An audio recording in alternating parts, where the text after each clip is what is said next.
क्रिकेटच्या वादातून शिरडोनमध्ये शेतकऱ्यांवर कोयत्यानं हल्ला, तिघांविरुद्ध गुन्हा दाखल.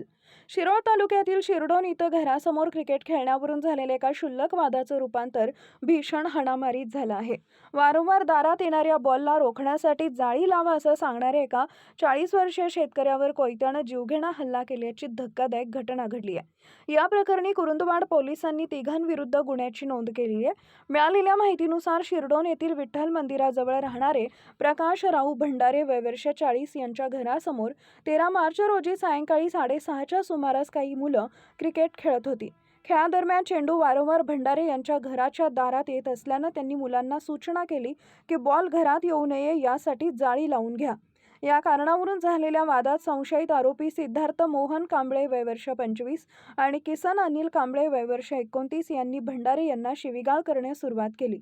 वाद इतका टोकाला गेला की संशयित आरोपीनं जवळ असलेल्या कोयत्यानं प्रकाश भंडारे यांच्या डोक्यावर थेट वार केला.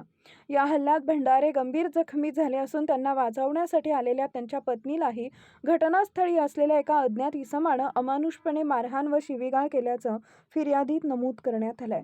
या घटनेमुळे शिरडोन परिसरात दहशतीचं वातावरण पसरले असून कुरुंदवाड पोलीस या प्रकरणाचा अधिक तपास करत आहेत. आमच्या प्रतिनिधींचा पाहत रहा CK24 न्यूज.